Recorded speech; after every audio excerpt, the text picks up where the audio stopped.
जिस उस राज सिंहासन की जो चौकी है, चरण रखने की चौकी है, उस चौकी पर जो वंदना की जाती थी बड़े बड़े राजा महाराजा, उस राज सिंहासन का आपने क्षण भर में त्याग कर दिया।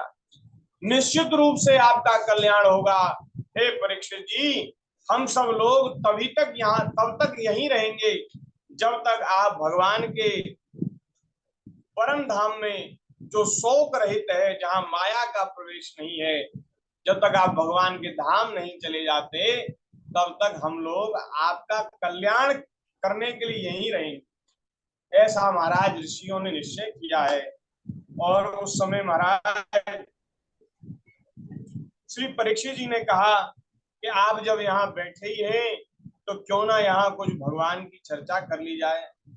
तो श्री परीक्षित जी ने उनसे प्रश्न पूछे। बोले महाराज, मैं मरने वाला व्यक्ति, मेरी मृत्यु बड़ी निकट है, तो मुझे क्या करना चाहिए जिससे मेरा सहज रूप से कल्याण हो जाए। और सदैव जो सामान्य मनुष्य हैं उनके लिए क्या कर्तव्य, ये दो प्रश्न पूछे हैं। अब महाराज ये प्रश्न पूछे लेकिन किसी ने कुछ उत्तर नहीं दिया। वे चाहते तो उत्तर दे सकते थे, वे सब सामर्थ्यवान हैं, बड़े महात्मा हैं, लेकिन वे जानते थे जिनको उपदेश देने के लिए साक्षात सुखदेव जी महाराज, जो परमहंस चक्र चूड़ामणि है, वे स्वयं कृपा करके पधारेंगे, इसलिए सब संत महात्मा मौन रहे आए।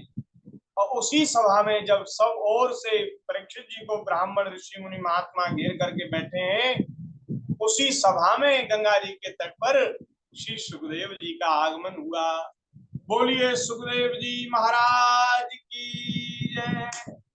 आप उस जय। दृश्य को कल्पना कीजिए कि महाराज गंगा जी का परम पावन तट है, ऋषि मुनि महात्माओं की मंडलियां वहां बैठी हैं, और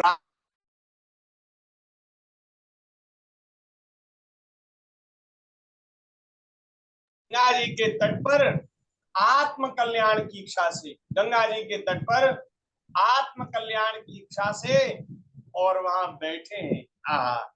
और उस समय श्री सुखदेव जी महाराज वहां पधारे हैं। तत्रा भगत भगवान व्यास पुत्रो यद्रक्षया कामटमानो नपेक्ष अलक्ष्य लिंगो निज लाभ तुष्टो प्रतश्च बाले रवधूत वेश। उसी समय पृथ्वी पर स्वेच्छा से विचरण करते हुए, किसी की कोई अपेक्षा न रखने वाले, किसी से कोई ना लेना ना देना, लेना ना देना, मगन रहना, ऐसे महात्मा सुखदेव जी वहां प्रकट हो गए। उनको देख करके उनका वर्ण क्या है, उनका आश्रम क्या है, इसकी पहचान नहीं होती। बाह्य चिन्हों से रहित हैं और अपने आत्मा में ही निरंतर संतुष्ट रहने वाले हैं।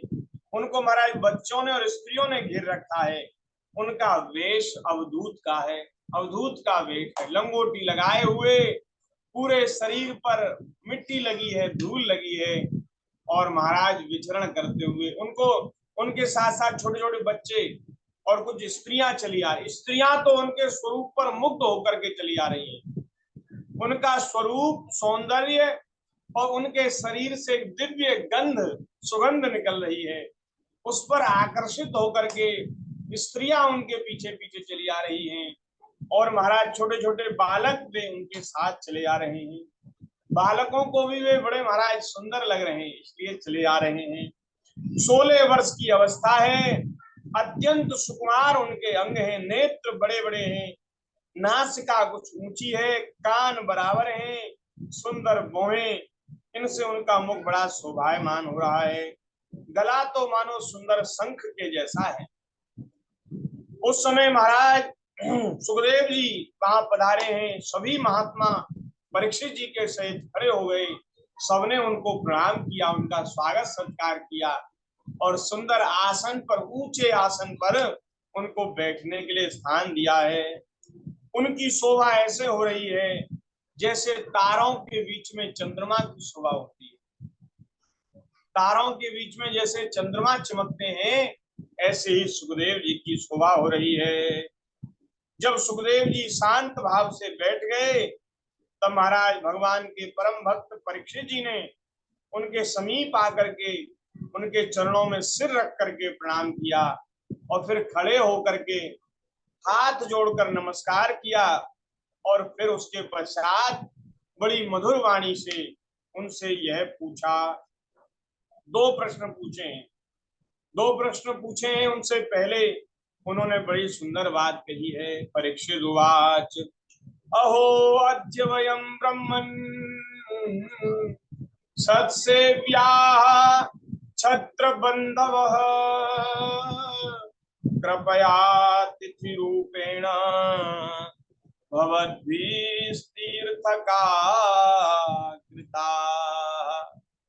परीक्षित जी ने कहा है ब्रह्मन, आज हम बड़भागी हो गए। यद्यपि मैं अपराधी क्षत्रिय हूँ, छत्र बंधु हूँ, फिर भी आज मुझे आपके जैसे संत का समागम प्राप्त हुआ। आहा, मैं धन्य हो गया। आज आपने यहाँ पधार करके हम लोगों को तीर्थ के समान पवित्र कर दिया। आप जैसे महात्माओं के स्मरण मात्र से गृहस्थों के घर पवित्र हो जाते। किसी घर में यदि संतों का स्मरण हो जाए, कर लिया जाए, तो वो घर पवित्र हो जाए स्मरण मात्र से। और यदि महाराज वे संत चल करके उनके घर आ जाए, क्या कहना, उनका चरण प्रक्षालन वहां हो जाए, उनका चरणामृत वहां पड़ जाए और महाराज वे अपनी वाणी से, अपने स्पर्श से और वहां आसन लेकर के बैठ जाएं, तो उस समय महाराज कैसी पवित्रता होती होगी, उसका वर्णन संभव नहीं है। उसका तुम कहना ही क्या है। अवश्य ही महाराज श्री कृष्ण मुझ पर अत्यंत प्रसन्न हैं। श्री कृष्ण की कृपा न होती तो आप जैसे वनवासी, एकांतवासी महापुरुष, उनका दर्शन मेरे जैसे मनुष्य को कैसे प्राप्त होता। जरूर भगवान की कृपा है। अब मैं आपसे एक प्रश्न पूछता हूँ महाराज, जो पुरुष सर्वथा मरणासन्न है उसको क्या करना चाहिए? जो मरने वाला है उसको क्या करना चाहिए? और जो सामान्य मनुष्य है, जिसका कोई पता नहीं कि वो कब मरेगा, उसके लिए क्या कर्तव्य है? मनुष्य मात्र का क्या कर्तव्य है? और जिसकी शीघ्र ही मृत्यु होने वाली, उसका क्या कर्तव्य है?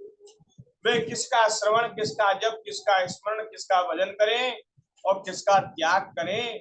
आप कृपा करके हमें बताइए। आपका दर्शन अत्यंत दुर्लभ है, लेकिन आपका दर्शन हमें हुआ है। आप कृपा करके हमारे इन प्रश्नों का समाधान करिए। ये सुंदर प्रश्न परीक्षित जी ने पूछे हैं।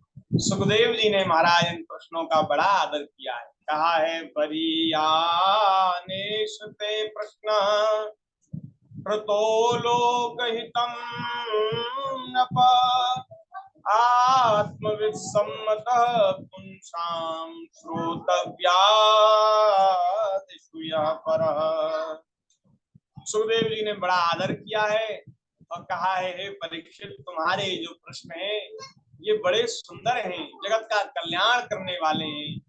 जो आत्मविद महापुरुष होते हैं, आत्म लाभ से संतुष्ट जो होते हैं, वे ऐसे प्रश्नों का आदर करते हैं। संतों के पास जाकर के अगर संसार के बारे में प्रश्न पूछा जाए और ऊटपटांग बातें पूछी जाए तो संत प्रसन्न नहीं होते। संत तो प्रसन्न तब होते हैं जब उनसे ये पूछा जाए कि बोले महाराज हमारा कल्याण कैसे होगा, हमें ठाकुर जी के चरणों में प्रेम कैसे होगा, हमें श्री कृष्ण की प्राप्ति कैसे होगी। ये प्रश्न जब संतों से पूछा जाता है तो वे संत प्रसन्न होते हैं। तो ये संतों को प्रसन्न करने वाला आपका प्रश्न है, मैं इसका बड़ा आदर करता हूँ। और फिर उन्होंने जो कथा सुनाई है, जो समाधान किया है, जो बात बताई है, उसकी चर्चा हम भगवत कृपा से कल करेंगे। आज की कथा को यहीं विराम करते हैं। और यहाँ पहला स्कंद, प्रथम स्कंद पूर्ण हो गया।